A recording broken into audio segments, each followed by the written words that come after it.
主子，你快看前面！我的妈呀，这是什么？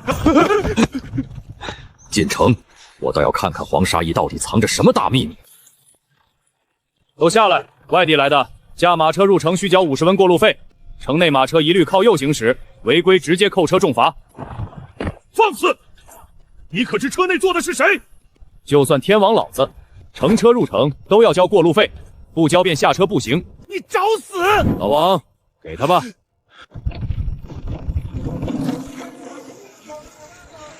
护驾！主子快跑！我替你挡住这钢铁怪兽！什么怪物？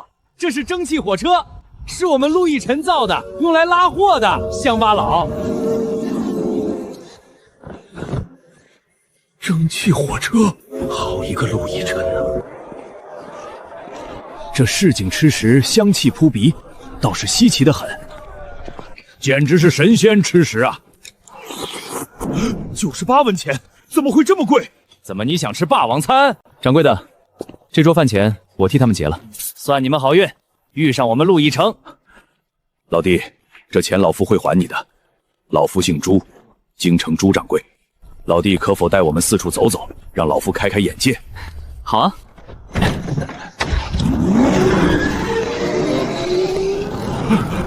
这简直就是神物，这也太快了吧！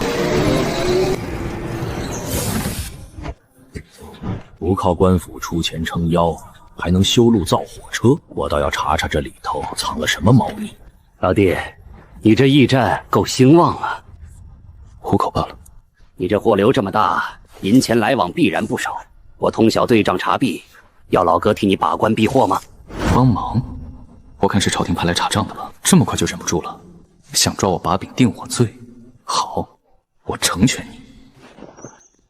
那就多谢老哥了，账目都在那边办公室，请便。那就多谢老哥了，账目都在那边办公室，请便。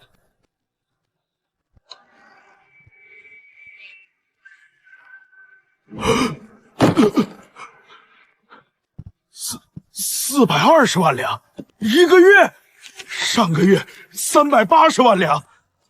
老哥听说，大明国库税入一年才2700万两，你一个驿臣，一个月利润顶国库1/6。老弟，你这账1文钱的窟窿都没有。朱掌柜，你不会以为我会做假账吧？你卖的什么仙丹妙药，能赚这么多银子？这些是物流站点，各州县都有我们的丰顺驿站。一件包裹收10文钱手续费，一天送10万件。搞基建收过路费，包邮啊，老朱！老弟，跟我进京，我认识朝中权贵，保你当上3品大官。朱元，赶紧滚出来，把银两交了！敢私藏，我就封了你这驿站！大明律法明确，驿站免收。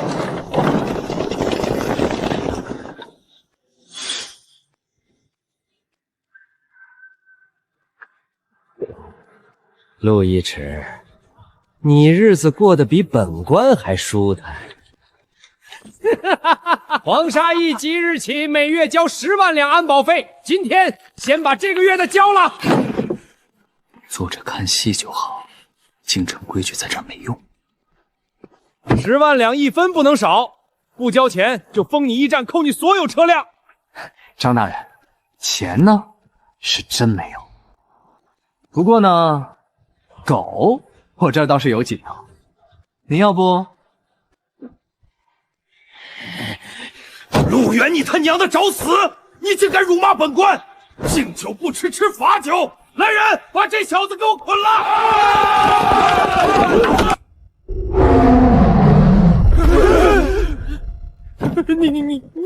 你养什么了？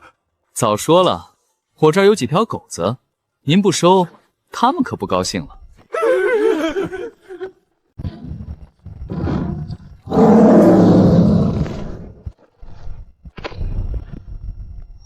狗妖！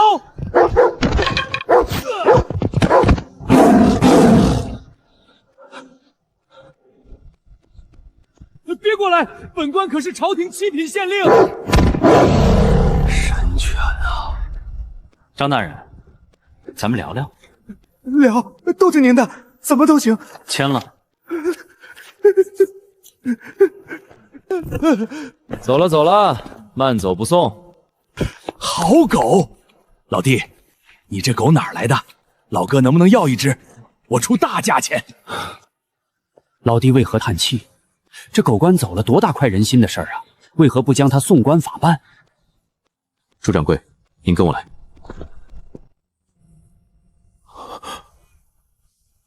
老弟，一个驿站，怎么会有这么多死人？这是我在黄沙驿认识的第一个异族，李二狗。他是怎么死的？冻死的。他怎么冻死的？万历7年冬天加急送军情，按规矩驿站必须备马换骑，但兵部官员暗中贪了，账面48匹官马，驿站实则只剩3头瘦驴。二狗光脚跑了180里雪地，日夜赶出送公文，好不容易交完公文，人直接栽倒，双腿冻得又黑又紫。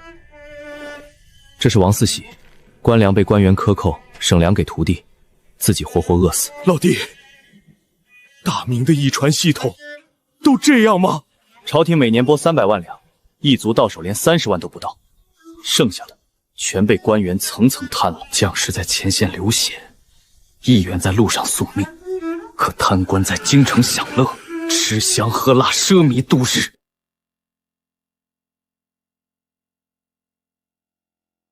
我做丰顺快递，就为手下兄弟能活着，能吃饱，让他们能平安回家，吃上家里的热饭，修路开铺子。我从来不是为了发财，我就是要让那些克扣盘剥的蛀虫彻底没饭吃。好啊，赵成营，老夫记住了。老哥在京城认识些人，这事老哥替你。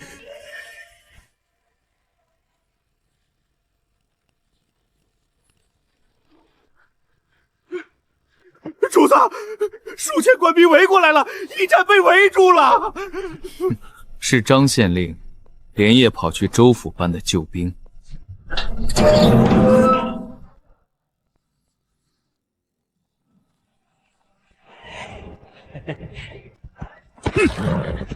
陆源，我是凉州知府赵广田，你私养势力，意图谋反，识相就交出人和东西，还能留你全尸，不然我直接踏平黄沙驿，鸡犬不留。老弟，外头是真刀真枪，我京城有人能保你。别，您是贵客，这事就不劳您出面了。带好这个，把耳朵捂严实，待会儿动静很大，别震伤耳朵。带掌柜去2楼观察室，那儿安全视野好。老弟，你别冲动，老弟。调度员到，通知所有部门，黄沙驿进入1级警戒，安保部全员上岗，物流部紧急避险，前台关闭对外业务。是。陆远，本府再给你最后1炷香时间。喂，凉州知府赵广田，听好！黄沙驿是大明官办驿站，奉旨经营。你今日带兵围攻官驿，按律斩立决。现在退兵。那是我费了整整3个月，用系统兑换的图纸，加上手底下300号铁匠木匠日夜赶工搞出来的快递1型武装押运车。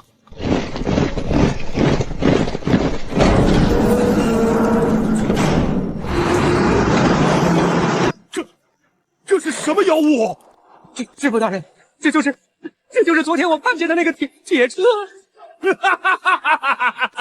什么破铁王八，能挡箭算什么本事？来人，玩撞木，给我撞开他！我没让他们打人，子弹全部倾泻在官兵阵前那片空地上。冷兵器时代的士兵，最怕的不是死，而是看不见、摸不着、躲不开的死亡。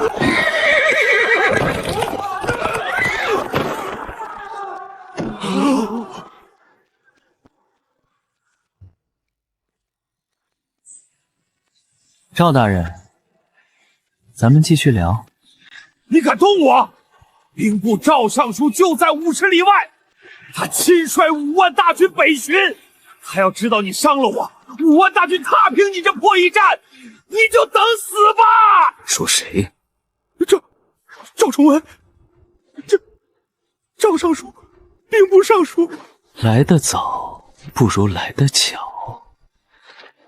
陵园里那100多块石碑，今天就能讨回点利息了。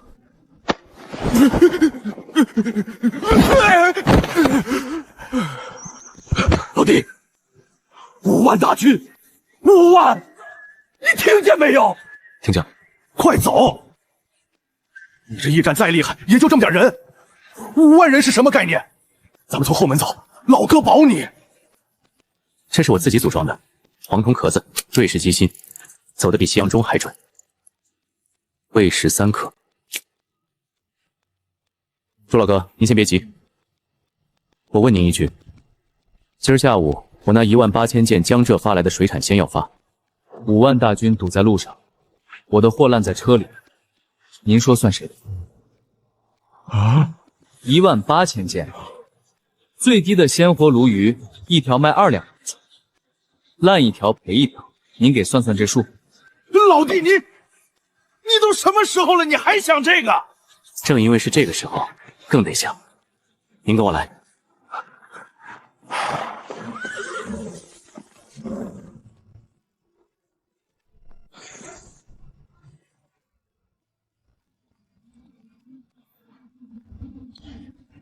这灯是我用菜籽油加灯芯改良过的油灯泡，亮起来和白昼一样的。你看这一排排黑色的防箭马甲，里头夹了细铁丝网和软牛皮，弓箭近距离都射不穿。这边一筐筐拳头大的是响雷弹，扔出去一炸，方圆3丈内耳朵都得聋一会儿。您看这一排排短粗的制雷筒，能把2斤重的爆破弹打出去300步远。护防最里头是单兵手持型连发火铳，比车载款小1号，但同样能连续激发输出火力。调度员到，通知安保部集合1中队、2中队、3中队，全员重装，20分钟内整队完毕。出动2辆指挥铁车、8辆运兵铁车、1辆补给铁车。是。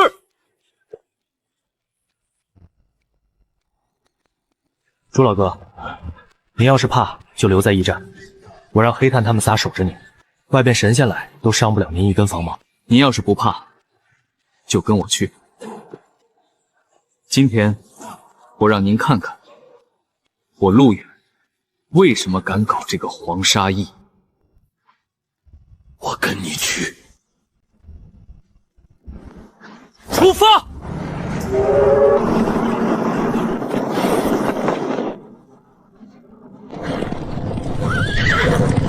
前方车辆请立刻避让，否则后果自负。哈哈哈哈哈哈！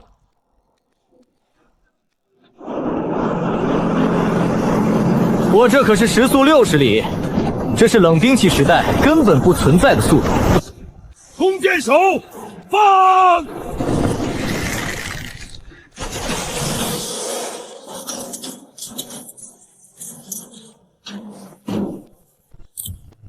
！1中支队左翼包抄，2中队右翼包抄，3中队中间撕开，响雷弹准备，30步内全力投掷。听我命令，冲！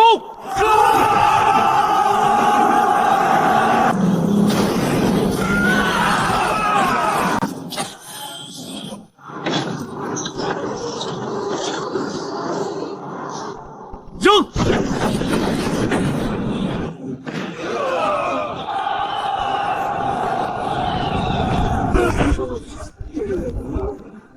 又放！又放！天打雷劈了！天打雷劈了！给老子冲！冲过去，他们就完了！冲！制雷筒小组，目标敌军中央帅旗，300步，3发齐射，开火！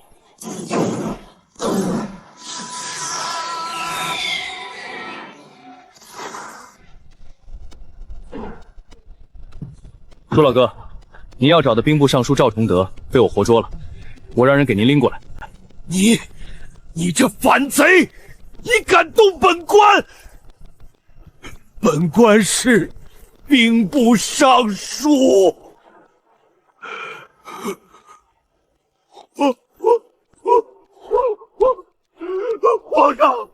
皇上饶命啊！赵崇文，你贪了朕的驿站，还要围剿朕的恩人。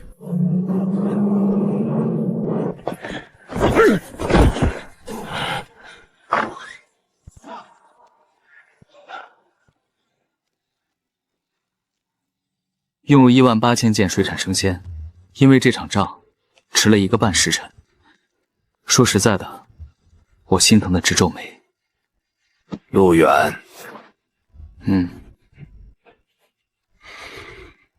朕不装了。朕就是大明皇帝朱元璋。哦，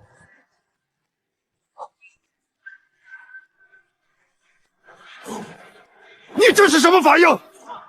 朕的身份你听清楚了没有？朕是皇上。听清了，朱老哥，您先坐着，我这单子写完就跟您聊。江浙这18000件水产迟了1个半时辰，我得赔人家3700两银子，这事儿比您是不是皇上更要紧。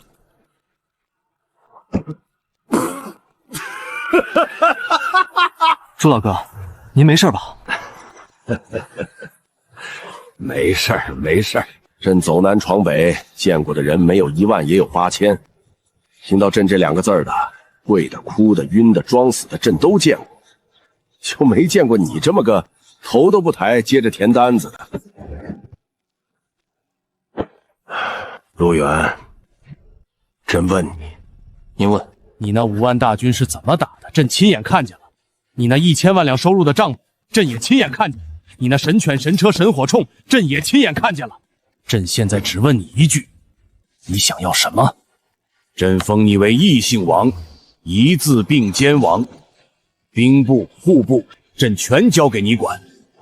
赵崇为那贪官的位置，你直接坐过去。条件只有一个，你那神车、那神火铳、那响雷弹、那防箭甲，全部给大明军队装备上。从今天起，大明的兵部姓陆。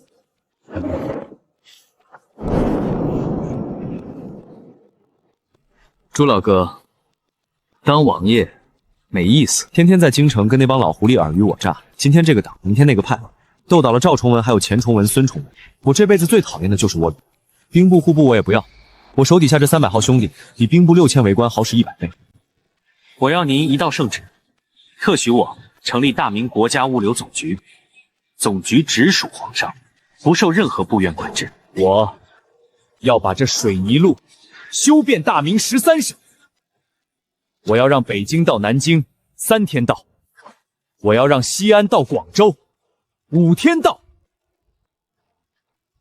我这本计划书写了128页，里头不光有路，有5纵7横的国道规划图，有按里程收费的过路费收费站设计，有沿线驿站的标准化建设手册，有4级路网，有以路养路的债券融资方案，有工程兵团的人力组织模式。3日达全国，包邮无死角。陆远，朕活了62年，朕这辈子做的最对的一件事，就是今儿到你这破驿站讨了那2个肉包子。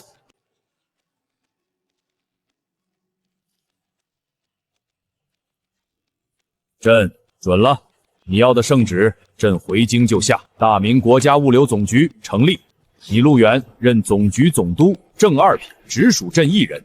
你的规划，朕一个字不改，全照办。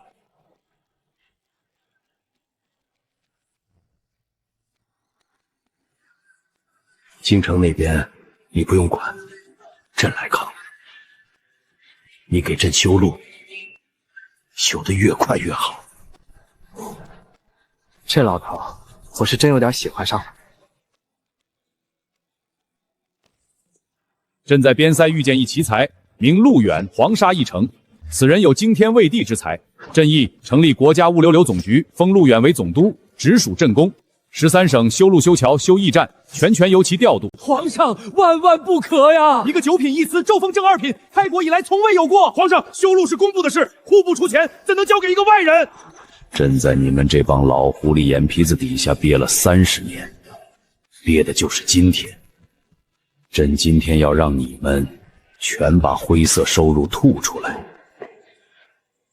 皇上，修路可以，但臣有一句话，要当着满朝文武说清楚：国库空虚，户部1两银子也拨不出来。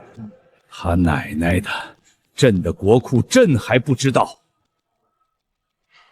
国库里躺着800万两呢，这老狐狸1两都不肯出。吾上书所言极是，国库确实空虚，请皇上明察。老弟，老哥被那帮龟孙子卡脖子了，修路的钱得你自己想办法。老哥脸都丢光了。胡敬彤啊，胡敬彤，你以为你卡的是修路的钱，你卡的是你自己户部尚书的位置。我没去京城，连一封回信都没给老朱，我只做了3件事。第一件，让我们驿站的印刷房连夜赶印了5万张精美的债券。这债券是我亲自设计的，枣红色的厚纸，纸上有水印，4角印着金色的“大明丰顺”4个字。第二件，让我手底下的快递员把这5万张债券连夜送到了大明每个州府的富商手里。第三件，在黄沙驿门口搭了一个3丈高的告示牌，牌子上写着8个大字，下面一行小字：认购满10张赠送丰顺 VIP 白金卡1张，享受未来10年寄件7折优惠。快，让一让，我第一个到的，滚！我昨儿就到了。第一天，收银台数到手抽筋。第2天，消息传开，全国的富商连夜往这边赶。第3天，所有任务超额完成。户部急报，陆大人3天凑齐了1000万两。1000万两，大明1年的赋税才200多万两啊！去，把胡敬彤那老货给朕叫来。你自己看，1000万两基建债券募集完毕。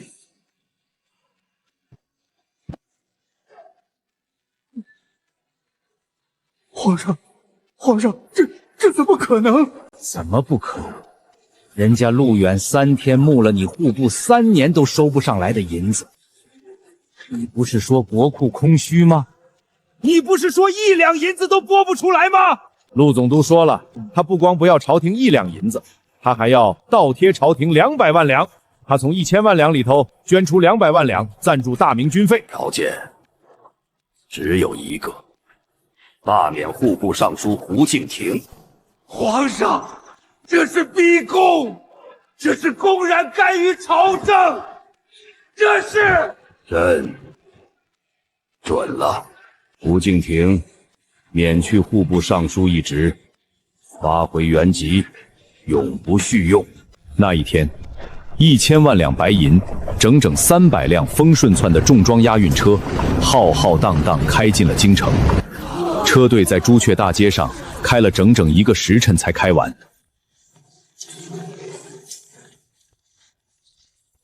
胡敬亭倒了，工部尚书钱有道盯上了我那台冒着黑烟跑得飞快的蒸汽3轮车。如果能把陆远那玩意儿偷过来，自己造出来，立下天大的功劳，就是大明第一个能跟陆远平起平坐的人。你扮作走商，去黄沙驿外围潜伏2个月，搭上你大舅哥王二麻子，把机密给我摸透。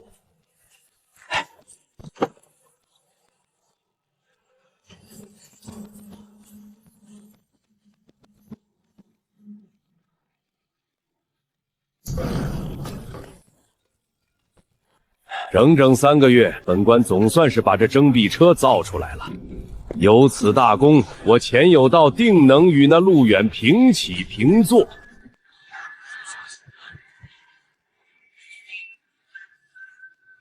这一切，老朱提前1个月就让人加急给我送了信。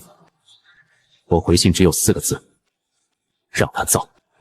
陆总督虽有奇技，然其车需用边塞蛮夷之法。我大明工部承袭1000年神功，岂能不及？臣前有道，呕心沥血，3月有余，今特献大明神车，请皇上检阅。天，真的造出来了！钱尚书神功啊！请皇上亲启。钱爱卿，这玩意儿怎么开动？回皇上，点火即可。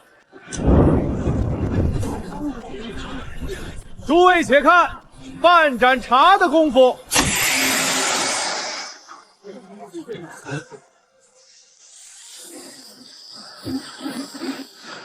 朱老哥，没有压力阀的锅炉等于一个会跑的炸药桶，一定要离远点。都退后点，朕看着这车有点眼晕。放心，放心，我大明工艺齐挥。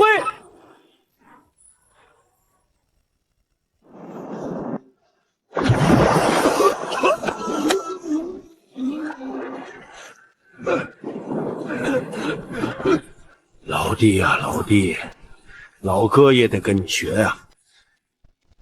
朕这皇位做了30年，朕第一次觉得朕是个文盲。老弟，这玩意儿到底怎么造？你教教朕吧，朕拜你为师。老朱，你既拜师，我便教你。不止教你，我要教化满朝文武，于大明开办新式学院。光教老朱一个人不够，我得让这帮老古董从根儿上明白什么叫学问。3天后，京城又收到我一封信。好啊，陆老弟，传朕旨意，将工部旧制改建为大明皇家理工学院，所需钱粮户部全额拨付。此事由陆老弟全权操办。我就不去了，派3个人过去帮忙教书。这小子自己倒躲清闲，也罢，是时候给朝堂上那群老顽固来点思想上的冲击了。皇上，这让老臣跟这种乡野小儿同坐一堂。周爱卿，您要是不愿意，可以走。回头物流总局再不给您府上送兵、送炭、送江南鲜荔枝，您可别怨朕。丰顺快递。诸位大人，您手里那块怀表为啥能走时？因为齿轮咬合的间隙必须在0.05毫米以内。小师傅，何谓毫米？就这个，最小的一格。这是圆周率。诸位大人，你们以前算车轮转1圈走远，靠的是周3记1，对不对？错的，差着4.7%。黄毛丫头，老夫读了50年圣贤书。周大人，您读圣贤书能让蒸汽机不炸吗？诸位大人，这道疤是缺失压力阀的代价，钱有道更是赔上了半个工部。记住，学问不学，便会反噬于人。老弟，朝堂上现在见面不打招呼了，都互相考算术。昨儿户部跟工部因为一道几何题，差点在金轮殿上打起来。朕做梦都在背勾3主4弦5。朱雀大街一夜之间3家丰顺直营网点同时开业，关外原生狼皮3日直达京城，价仅牙行3成。物美价廉，这下可打破牙行天价了。去丰顺告诉他们店长，每个月10万两，每个月交10万两保护费。丰顺可以继续在京城营业，但只能送信，不能送货。按手印即可。这是什么合同？侯府家丁马匹库房尽数抵押丰顺，我方按月发放酬劳，优待食宿休沐。您回去告诉安平侯，这京城啊，规矩要变了。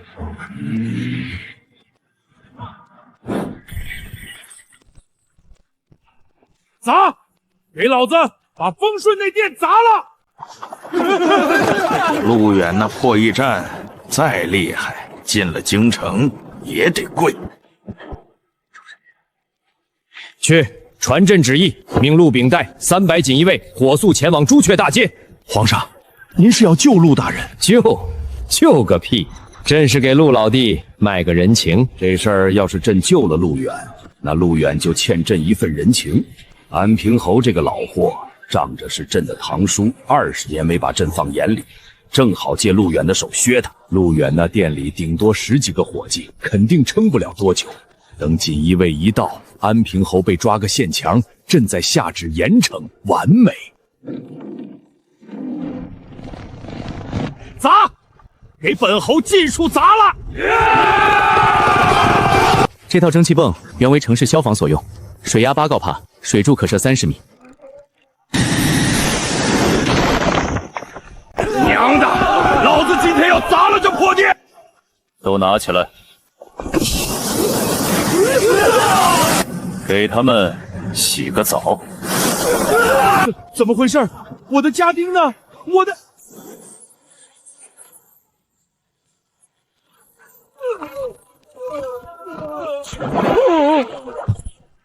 你敢？本侯是皇上的堂叔。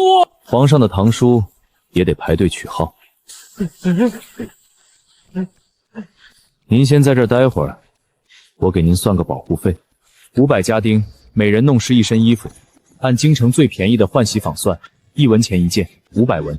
砸坏我们店门口3盆花，3两银子，耽误我们半个时辰营业，按每小时100两算，50两，一共53两500文。陈店长，皇上有旨。别，陈店长，我是来调停的。陆指挥使，您来的正好。这位老侯爷，麻烦您帮我们丰顺押送到京兆府备个案。好说。这报告怎么写？这报告没法写呀。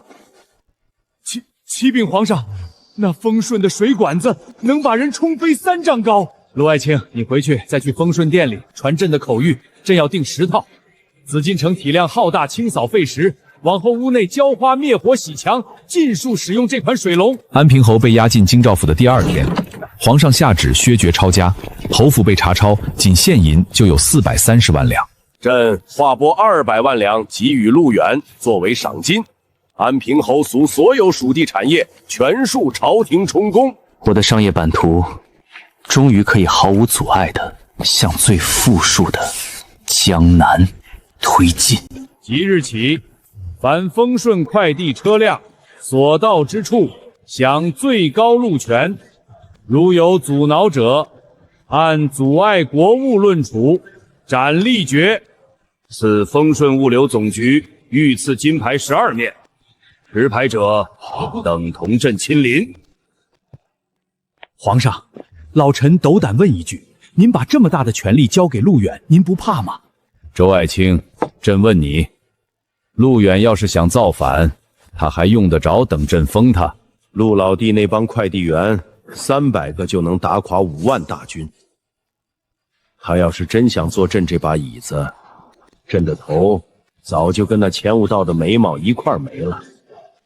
周爱卿，朕跟你说句心里话，朕这皇位做了30年，朕一直以为治国的根本是兵权和粮权，跟陆老弟相处了这1年，朕才明白，治国的根本是让百姓过上好日子。大人，丰顺重型车队要从济宁过境，车里装着3万两官银。3万两官银，扣下1万两，下半辈子都不用愁了。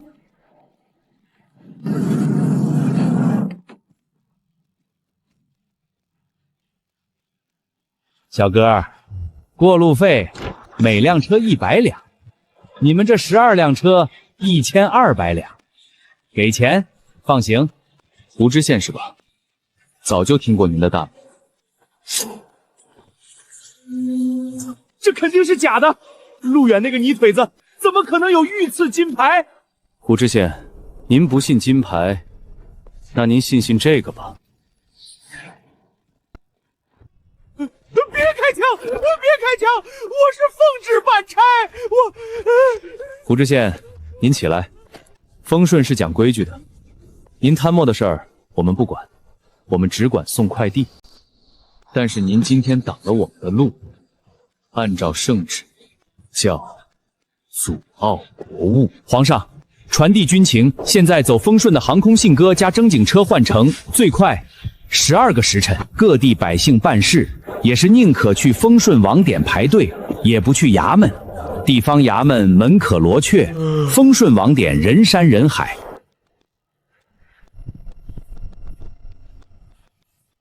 诸位看看吧，丰顺进江南3个月，我们八家损失1700万两，大明一半的财富在我们江南这条大运河，我们4大家族足经营了800年，800年祖宗基业，今日要被一个修破路的抢走了。诸位，我今天把话撂在这儿，路远必须死，这江南绝不能让他踏进一步。沈兄，话不能这么说。陆远那小子背后有皇上撑腰，明面上动他，那是跟皇上撕破脸。咱们再有钱也是商人，商人跟皇上斗，输的是命。王兄是怕了，我是说明面上动手是下策。咱们玩了800年的生意，咱们要用生意的法子弄死他。对，咱们8家联手封杀他。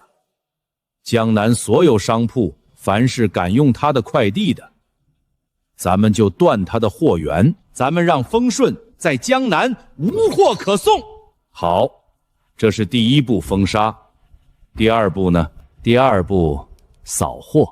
咱们动用江南所有的现银，把市面上的米盐全部买空。买空之后囤起来，等着百姓哭爹喊娘，咱们再花些银两，雇品文人撰文，造势公博陆远。天下舆论一起，皇上就算再护着陆远，也只得弃车保帅。好计，老朽再加一条。第3步，断粮。丰顺快递不是要从北方往江南运米吗？咱们出钱雇水匪、山贼，沿途劫他的车队，运一趟，劫一趟。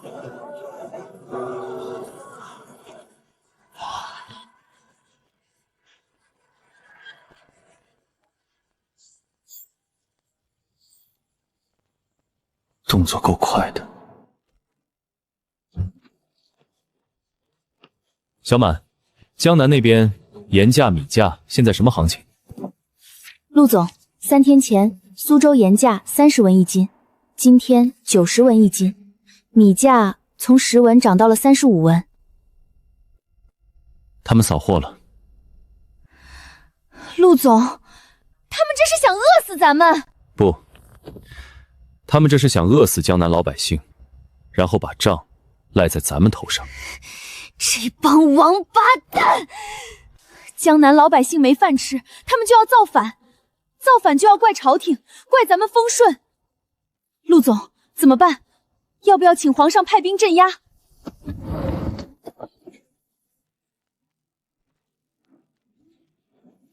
记住一句话，对付商人最好的办法不是用刀，是用更狠的商业手段。他们不是想扫货吗？好，我让他们扫个够。我要让他们把一辈子赚的银子连本带利全部吐出来。调集全国所有重卡编队300辆，从北方所有粮仓、盐场往江南紧急调运。目标3天之内，给江南所有丰顺网点灌满平价米和晴盐。陆总，这要调多少货？按现在江南市价的1/10价，敞开供应。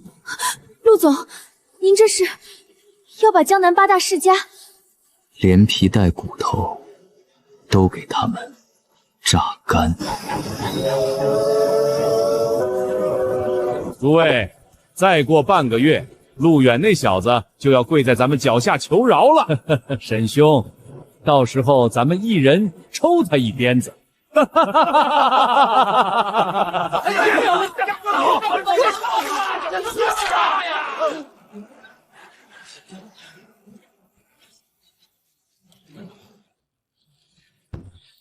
35文一斤，要不要？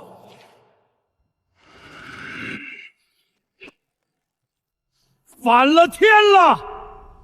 朕的江山，这是要被几个老不死的商人给生生折腾散架了！皇上，臣请旨，发兵江南，把那8家全抄了。准！朕连下12道金牌，调京城3大营。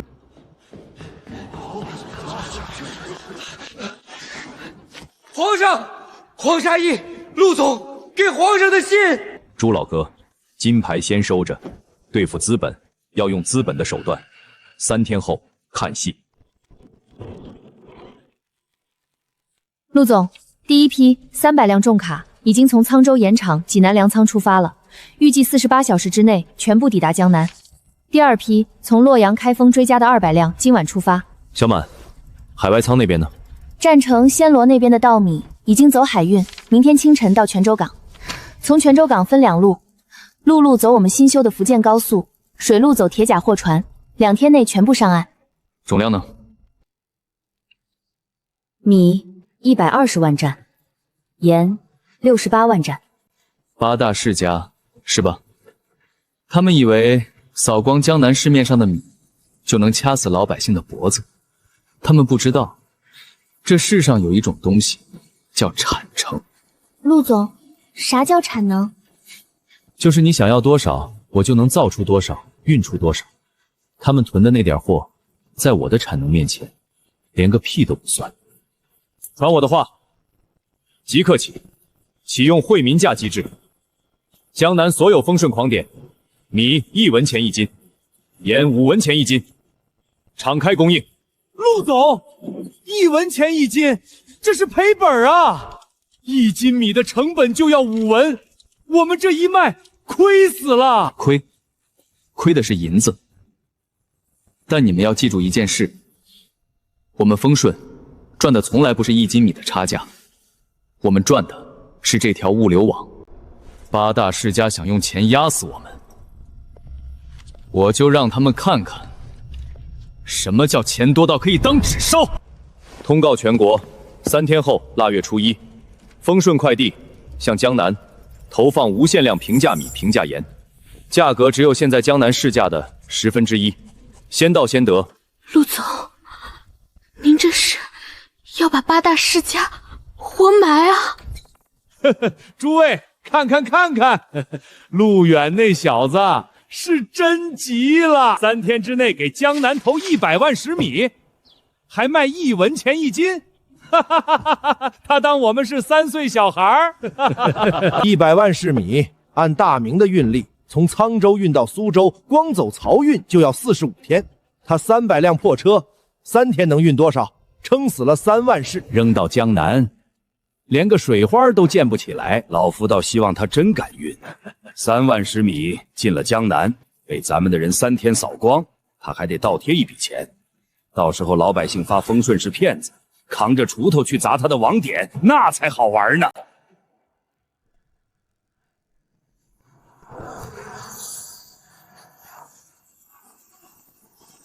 来啦！丰顺的车来啦！老周，开仓！第一批5000石米，3000石盐，先卸了。老周，5000斗，5000石只是开尾菜，后面还有29辆，后面29辆。今天到货15万石，明天30万石，后天再加50万石，整整120万石，管够。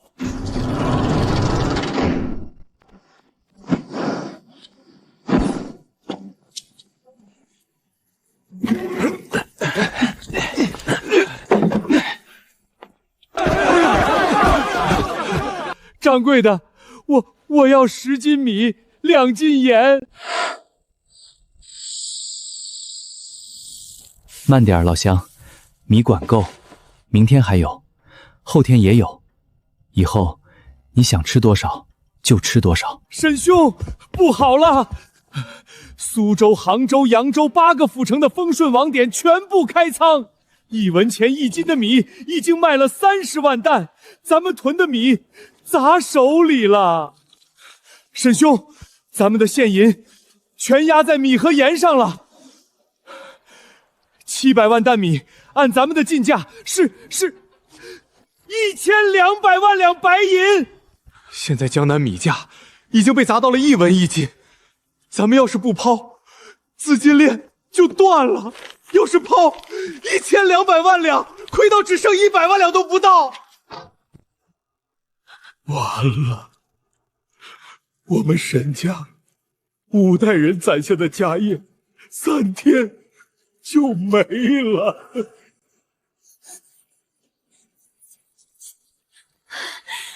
陆总，成了，江南物价崩盘了。通知宣传部，准备启动下一波。还有下一波？他们以为物价崩了，我就收手了。不，接下来我要做的事，是把他们最后那点棺材本也给掏空。传令全国，大明首届双11购物节正式启动，全场包邮。陆总，啥叫双11？11不是11月吗？现在是腊月啊。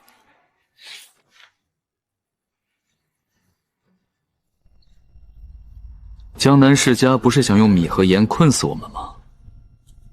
我反手就给他们来一场，全国大促销，江南的丝绸，北方的皮草，西域的葡萄干，东海的干鲍，蜀地的茶叶。以前这些东西，老百姓一辈子都见不着，因为路太远，运费太贵，中间还要被世家盘3到4道。今天我告诉所有人，在我丰顺这儿，没有运不到的货，没有买不起的东西。岂有此理！这苏州云锦本地铺子里都要30两一匹，他丰顺怎么卖3两8钱，而且还包邮？老板，再来一份这个丰顺速递报。客官，没了。今天送来500份，半个时辰就被人抢光了。掌柜的，给我家在京城的舅舅烧一坛子绍兴黄酒。好，3两银子包邮到京，7天送到。掌柜的，我想给我远在辽东的儿子烧一件貂皮袄子，他在那儿当兵3年没回家了，娘怕他冻着。大娘，钱够，袄子选哪一件？大娘，这件咱丰顺给您打8折，剩下的钱您拿回去给自己买点吃的。今天一天的交易额3200万两白银。陆总，您知道这是什么概念吗？大明国库1年的税收才2800万两，咱们一天超过了国库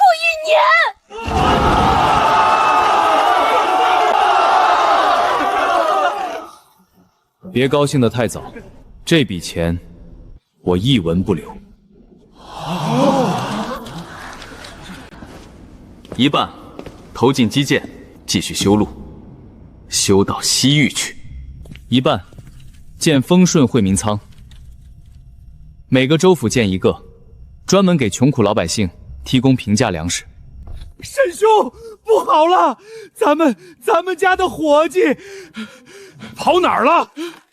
跑去丰顺网点应聘送快递了。丰顺开的工资是咱们的3倍，还包3餐。咱们沈家、王家、林家300多个伙计，昨天一夜全跑了。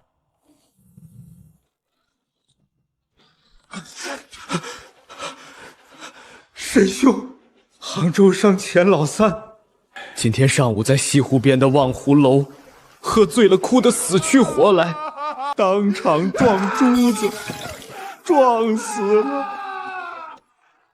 他借了300万两高利贷囤盐，现在血本无归。我们输了，输的一文不剩。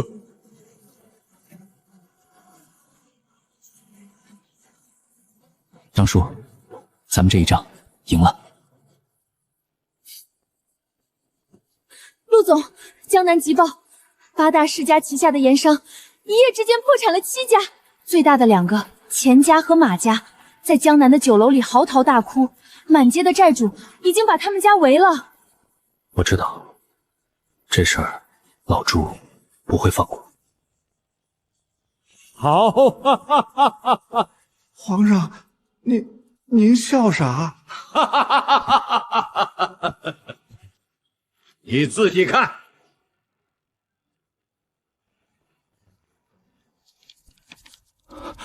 皇上，这是天赐良机啊！这8家在江南横行了300年，朝廷一直拿他们没办法。传旨，调锦衣卫指挥使于谦，率锦衣卫精锐3000，即刻南下，查采江南8大世家，犯囤积居袭、哄抬物价者，一律抄家。为首7大盐商，带家游街，明正丁刑。另外，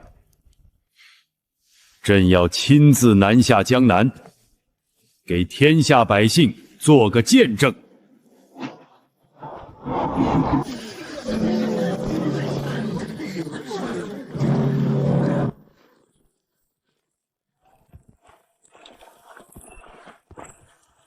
砸死他！这王八蛋去年把米价抬到100文。老伴儿，你看，这就是民心。朕当皇帝30年，第一次觉得自己真当对了这个皇帝。皇上，这都是陆总的功劳。不，陆远只是给了朕一把刀，砍人的是朕，让朕敢砍的是这街上的老百姓。沈员外，您这是？于大人，老朽5代基业，今日尽毁，老朽没脸活了。沈万贯，皇上有旨，你囤积居奇，按律当抄家，当斩。但皇上念你年事已高，且囤粮虽害民，未直接杀人，免你死罪，抄没全部家产，发配琼州，永不录用。你想自尽，没那么便宜，你得活着去琼州，亲眼看看被你害死的那些老百姓的后人是怎么靠着平价米，一天比一天过得好的。8大世家超出现银4800万两，超出田产1200万亩，超出商铺3700家，超出囤积粮食710万担。老伴儿，这4800万两是朕的大明国库整整17年的税收。朕的祖宗做了300年江山，没敢动这8家。朕跟陆远联手，3个月把他们连根拔了。皇上圣明。不是朕圣明，是陆远那小子给朕指了一条路。这条路叫跟老百姓站在一边。跟老百姓站在一边的人，神仙也打不倒。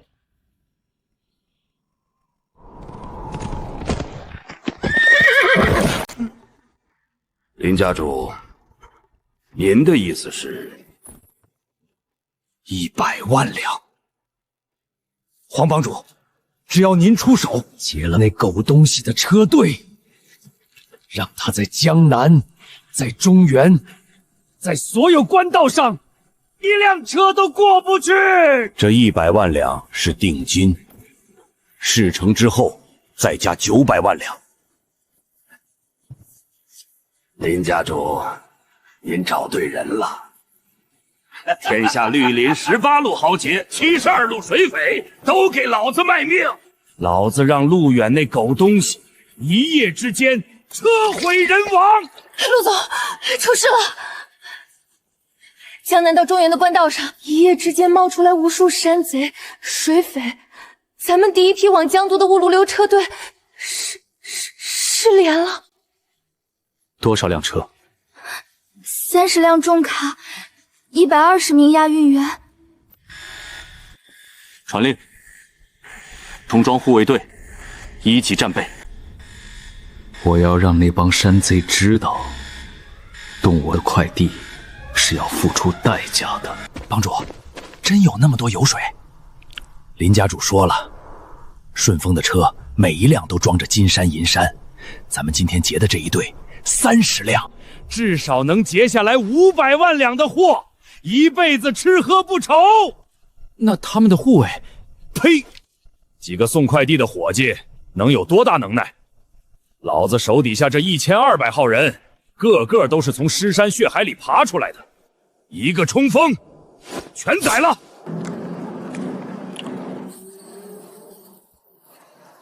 老赵，押丁有动静。知道了，陆总的情报3天前就到了。曹帮黄三爷1200人埋伏在鹰愁耕，咱们今天的任务不是送货，是把这帮王八蛋一锅端。各车注意，按预案执行。3号、5号、7号车前出50米，其余车辆原地待命，启动无归壳模式。接战准备。放！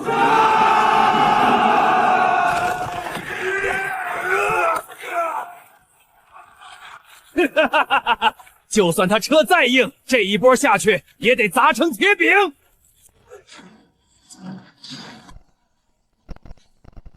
这是什么妖法？开胃菜上完了，轮到咱们了。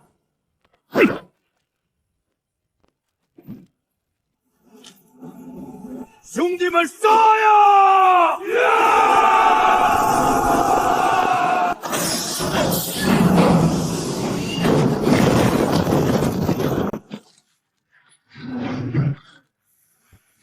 大人，时代变了，您的快递到了。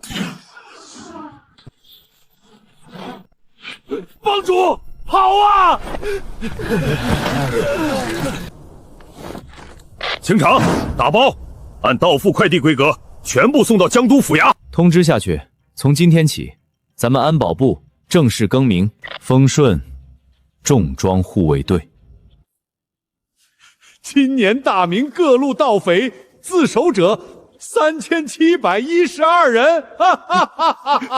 皇爷，您看这底下还有一条，各州县大牢已严重超员，恳请扩建。扩，全都给朕扩！朕这辈子还是头一回为牢房不够大发愁。曹帮帮主黄三爷咽不下这口气，集结了大小战船120艘。这王八蛋还没死心。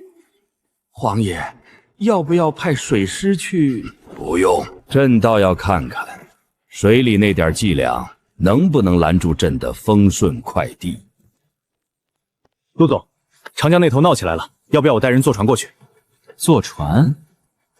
咱们不光要坐，咱们还要让他们见识见识，什么叫真正的船。这是什么鬼东西？帮主，这船不烧木头，烧煤，还自己会走。管他会不会走，火箭，全火箭给老子放！来！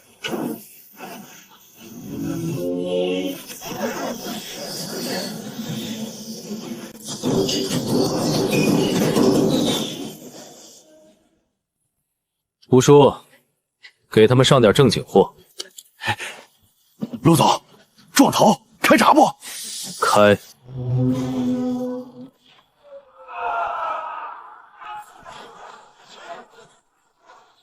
水鬼，全员破船渡！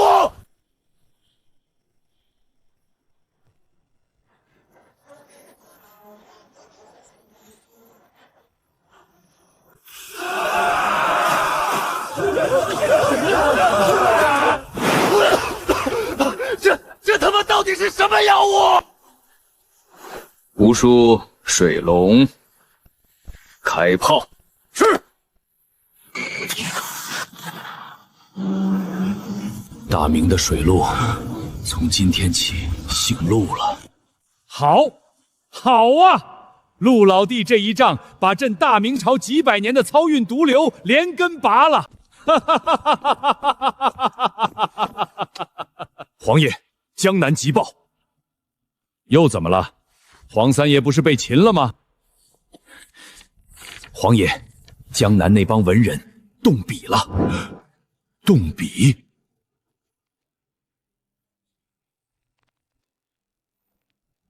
他们这是要在朕的眼皮子底下反了天了！江南九大儒联名痛斥窃国大盗陆远，其一，私铸甲胄，僭越天威；其二，妖术祸民，败坏纲常；其三，蛊惑军心，离间天家。此等妖孽，不除大明王也！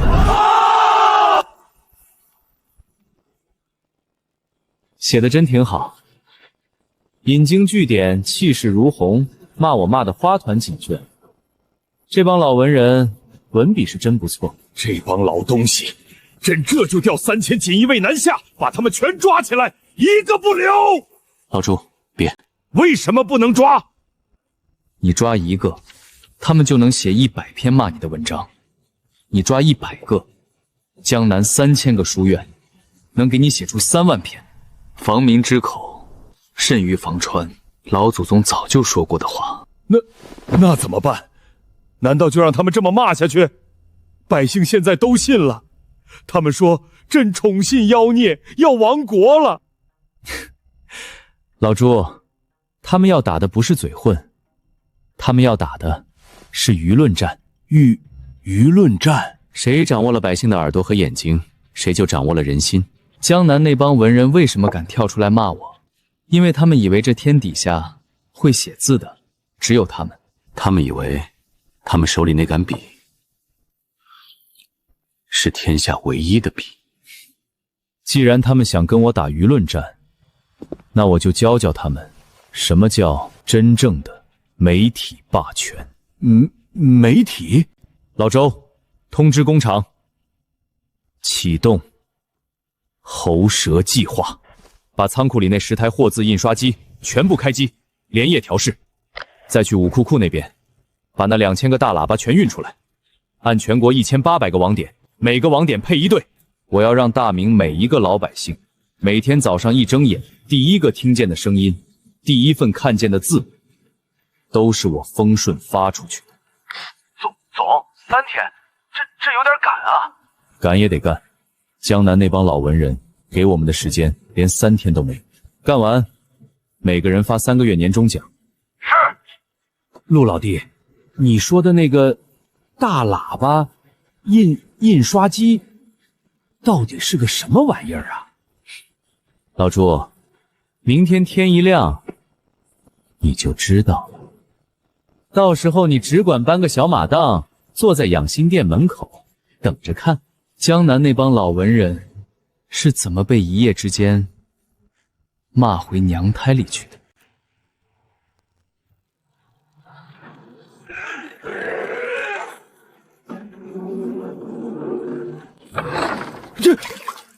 这是啥呀？丰顺又搞什么花样？别问，看着就行。喂，大明的父老乡亲们，早上好！这里是大明丰顺广播电台黄沙总台。乖，这木头杆子，他会说话，是奶路神仙下凡了。别看，邪门！别怕，乡亲们都站起来！这不是神仙，这是咱丰顺陆总送给大家的新鲜玩意儿，叫广播。广播，广而播之。以后每天卯时、午时、酉时准点开播。今天头条新闻：朝廷新颁减赋令，江南3省赋税减免30%。家里有田的乡亲们记好了，谁要是再敢加征，直接到丰顺网店举报，举报奖银1两。接下来给大家播报第2条扫盲小课堂。今天我们学3个字：王法刚，跟我念。王法。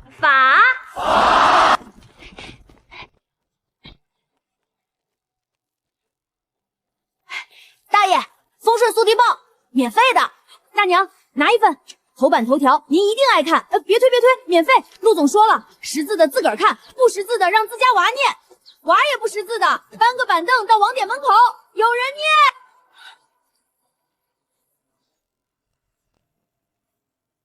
周大儒，去年水灾，他把官府发的赈灾粮全囤起来，转手卖了300两金子。我大哥就是那年饿死的，我操他8辈祖宗！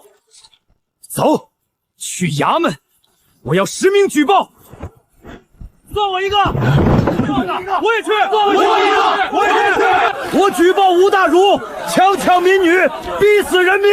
我举报周大儒囤积赈灾粮，饿死良民。我举报郑大儒。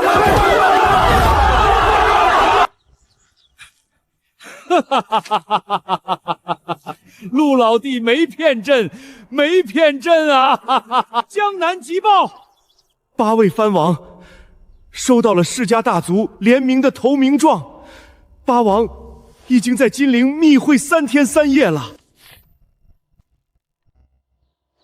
总，长江大桥被炸了，8王起兵了。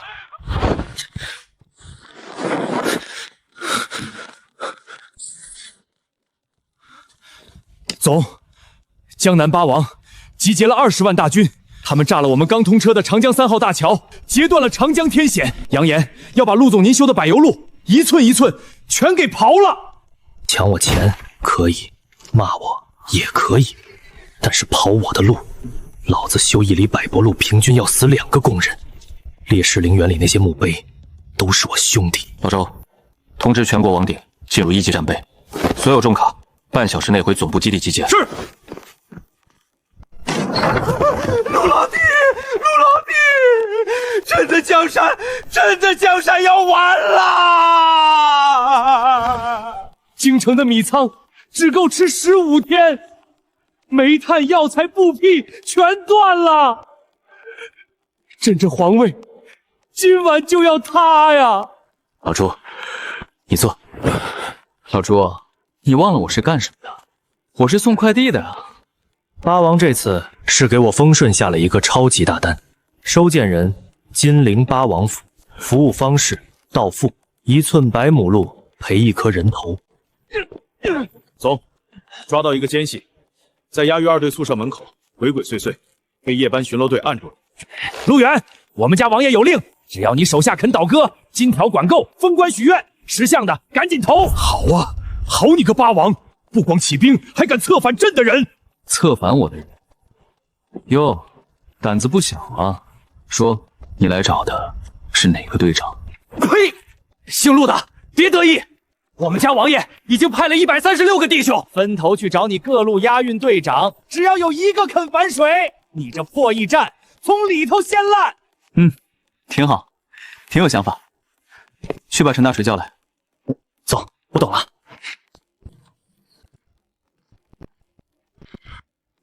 陈队长，识务者为俊杰。我家王爷说了，封你做镇南将军，1000两黄金，外加金陵城外3000亩黄田。你跟着陆远能有什么前途？我们陆总上个月给我的年终奖是1200。1000两啊！两你妹啊！1200斤银砖堆我屋里，搬都搬不动。每个月还发3天年假，5险1金，自热火锅吃到饱，可乐管够。跟着你家王爷吃糠咽菜，朝不保夕；跟着我们陆总自热火锅，养老送终。你说说，我傻呀？行了，大锤，别跟他废话，把人捆好。哎，总，还有那箱金条呢，一起寄，贴个丰顺加急面单。收件人写金陵八王府，付款方式到付，运费1000两，签收时支付。拒收的话，那这单快递就该我亲自送上门了。哈哈哈哈哈哈！妙啊，陆老弟，妙啊！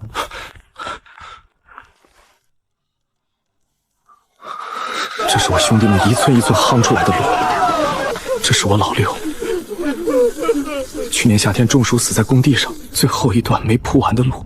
总，您要传令全国500辆重型卡车，今夜子时，黄沙驿总部基地集结，去给八王送一份大礼。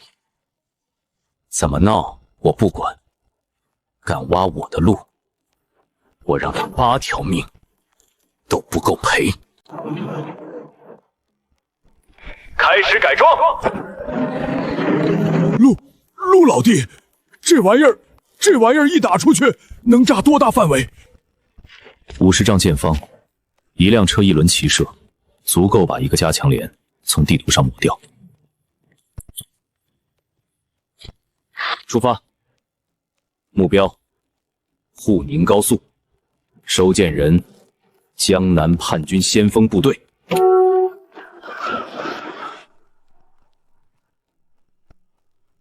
哈哈哈哈哈！姓陆的还真敢来！传令，绊马索拉起来，锯肚枪全部立起，前排长矛兵列阵。老子今天就要把这帮蛮夷的铁车全部钉死在这条破路上！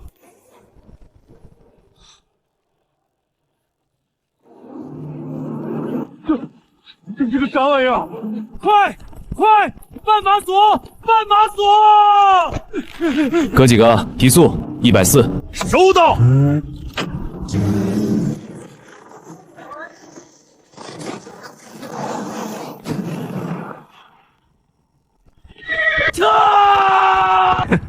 您的丰顺特快到了。总，他们跑的也太他妈快了！能跑就好，能跑的都不是我今天要找的人，我要找的是他们后头那20万大军和那8位王爷。好，来，诸位王兄，干了这一杯！等收了路远的项上人头，咱们就直接挥师北上，把那个老猪头从龙椅上拽下来！什么动静？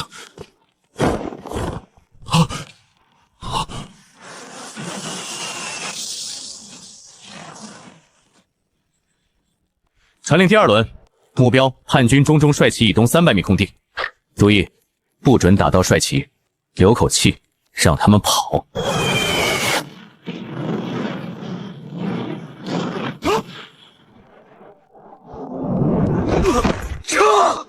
撤回金陵！老周，给八王留条路，让他们退进金陵城。为啥啊，总？现在追上去，能把他们一锅端了。一锅端有什么意思？他们躲进金陵才有戏看。8位王爷连同那帮世家大族一战式打爆。关上城门，关上就好了。金陵城墙高3丈，厚2丈，路远那帮蛮夷也奈何不了。丰顺速递，加急件，收件人共8位，您的加急快递已送达，请注意查收。陆远，你别在那儿装神弄鬼！点火！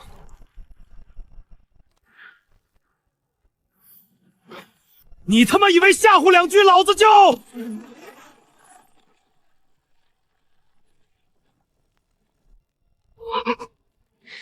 ？8位王爷，快递已签收，请个好评。丰顺重装车队由此入城。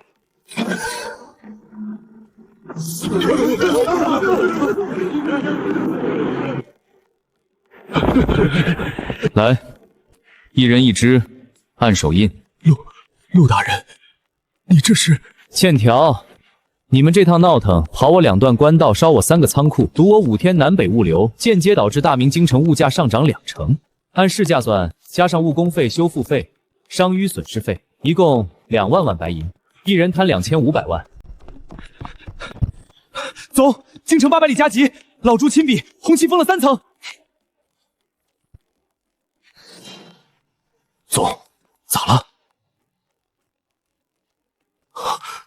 ？20万铁骑，想笑。老周在，传我命令，即刻起进入国防1级状态，江南所有营业网点暂停民用业务72小时。传令北方7省所有分拨中心启用 C 计划。C 计划，总，那玩意儿还没正式投运啊。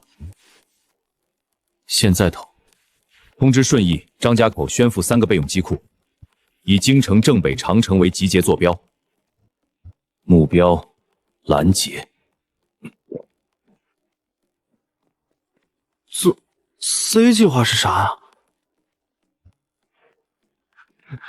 ？8位，这欠条先按了，按完之后，金陵城你们继续住，你们8个挂职高级仓管，具体职责老周回头给你们培训。都听明白了？老周在，我亲自去顺利，传令押运车队，给我让出最快的一辆指挥车，从金陵直插京城，准备好补接油料，20分钟内必须完成换班。总，金陵到顺义1800里，2天，能跑就跑，跑不到，京城就真没了。总，京城传来消息，鞑靼前锋已破宣府，距京城200里。总，京城又传来消息，鞑靼前锋距京城150里。总，京城守军在三屯城吃了败仗，主帅阵亡。总，京城9门已经关了，老朱亲自上了城楼。老朱，撑住，撑到我那东西飞起来。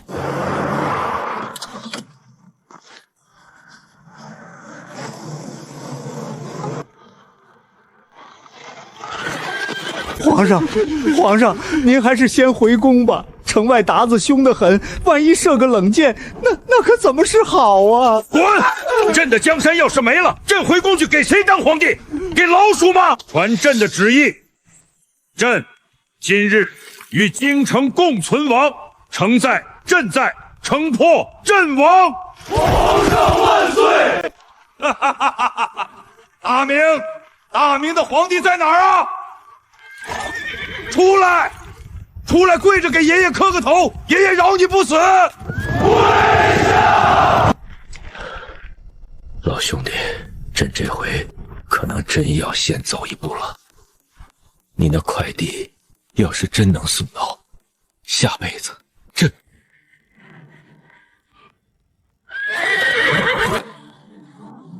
皇上，是天兵，天降天兵啊！长生天降罪了！长生天降罪了！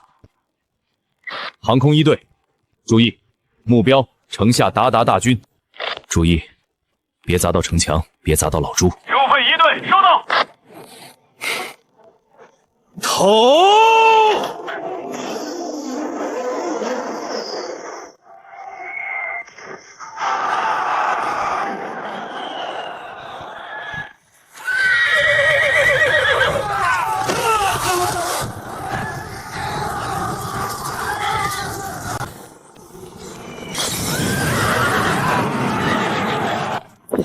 总，您这是给条活路，咱不是来屠人的，咱是来送货的。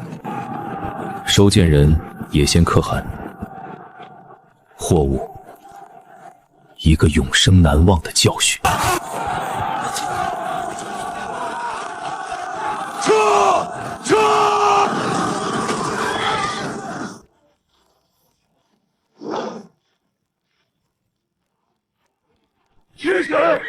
天神下凡了！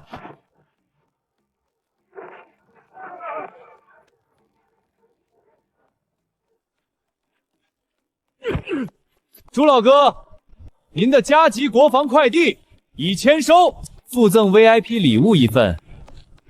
达达可汗，活的，请下来验货。老兄弟，你这哪是送快递呀？你这是送江山啊！朱老哥，先别哭，账还没算。达达可汗一个，按超大件特殊押运收费，30万两白银起步。另外，20万战俘按代收件走，每人每天伙食费1两，挂在达达王庭的账上，慢慢还。你，走！东南沿海800里加急，倭寇3000多艘小船，趁咱们北边打仗，已经登陆胶州湾，正在洗劫咱们的几个海外仓。倭寇，总，他们还真专挑咱没空的时候来啊！老周，顺便拓展一下海外业务吧。阿嘎！冲！枪都是我们的！烧光！杀光！总，您说要不要先撤一下？撤啥？客人都上门了，咱不招待招待？辰时3刻，时间正好。升旗，蓝旗，是。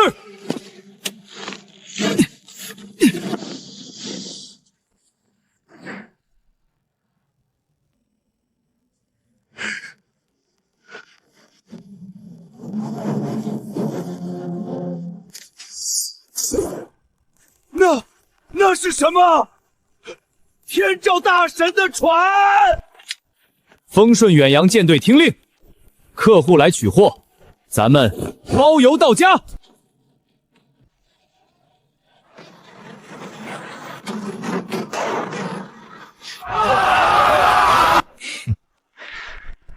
老周，喊话。前方倭寇船只请注意，您已进入丰顺远洋舰队的签收范围，请立即原地举白旗，放下武器，跪地签字，否则按暴力拒收处理。收件人：东海龙王。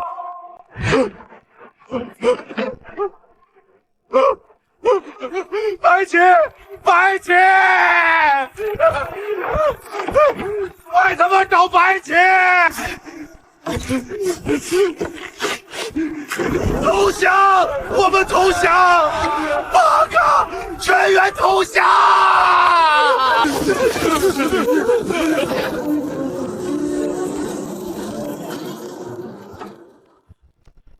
总，到这儿就行了吧？这帮孙子估计10辈子不敢来了。10辈子？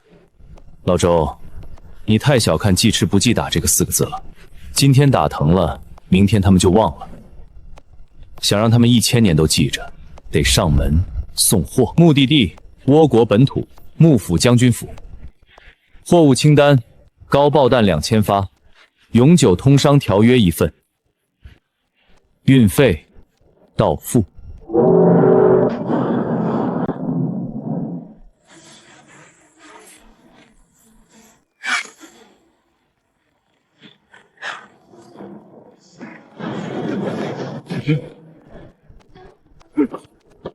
这3份条约，把字签了。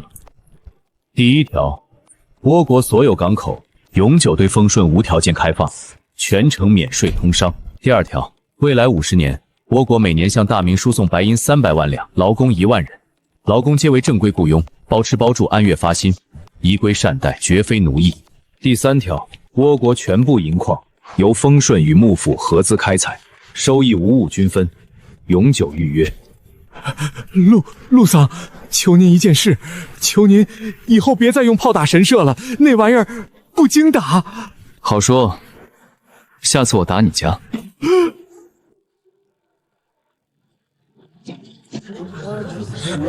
来朝贡可以，但有个规矩，凡是想跟大明通商的国家，必须先成为丰顺全球 VIP 客户，每年缴纳会员费1万两白银。老兄弟，咱大明地大物博，干嘛还收他们这点小钱？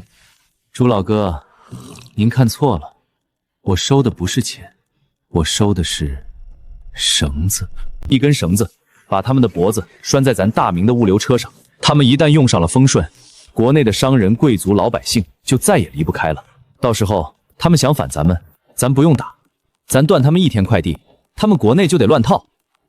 老兄弟，你这心眼儿比朕的整个锦衣卫加一块还狠。朱老哥，这不叫狠，这叫商业闭环。哇！陛下，国库的银子没地方堆了，后院、前院、马厩、御花园全堆满了。再这么下去，臣怕银子把太和殿的地基压塌啊！哈哈哈哈！压塌好啊！朕重修个10倍大的地基，用什么？用银子砌。哎，老李，你家那闺女嫁到江南去了吧？嫁了。前儿个还丰顺寄回来一盒桂花糕，热乎的。丰顺新出的保温箱，7天热乎。朱皇帝坐龙椅，陆总管送江山，一根扁担挑南北，一辆铁车跑八方。天下事问风顺，天涯海角不用慌。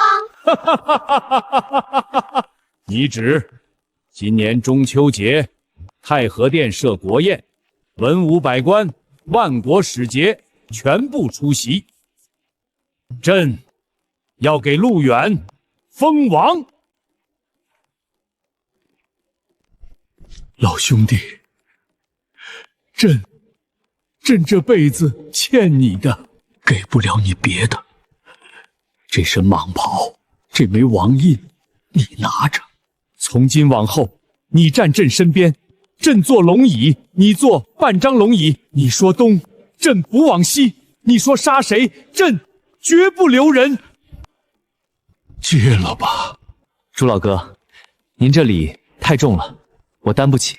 老兄弟，你嫌轻，朕在家，朕给你封个双字并肩王。不是轻，是不合适。朱老哥，您想想，当了王爷，我得干啥？今天提防这个尚书参我一本，明天提防那个王爷给我下毒。朱老哥，我陆远是修路的，可你立了这么大的功，朕不封你，朕睡不着觉啊！您要真想谢我，就一件事。你说，别拦着我走。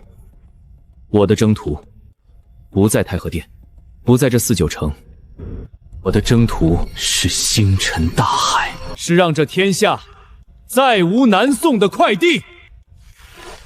朱老哥，保重。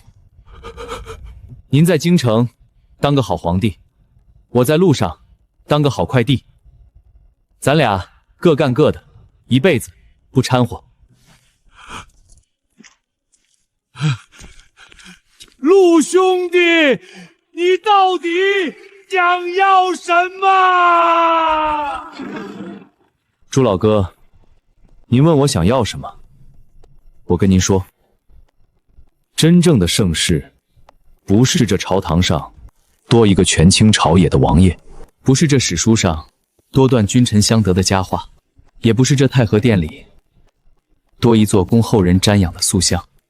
真正的盛世是雁门关外那些守了20年边的老兵，能在中秋节那天按时收到他娘亲手缝的塞着棉花的鞋垫；是河西走廊那个放羊的娃，能在驿站门口的大喇叭里听见京城孔夫子学堂的先生在讲三字经；是渤海边上那个打鱼的老汉，今天打的鱼，明天就能在江南的酒楼里被人花高价买走，让他家娃能上得起学。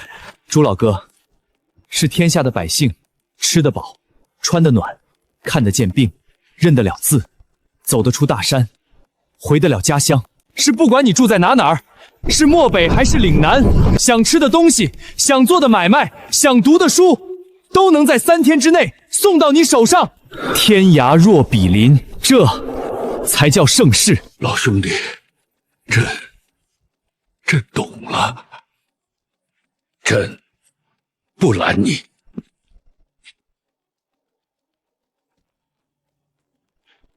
陆总，路线规划好了，先走河西走廊，过玉门关，目标撒摩尔罕。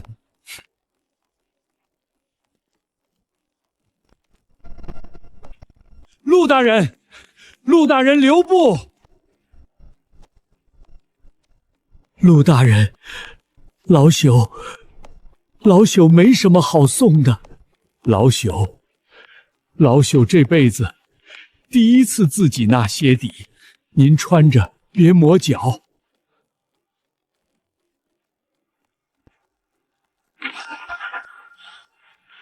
陆大人，一路平安！海底叔叔，下次给我带个西域的胡饼。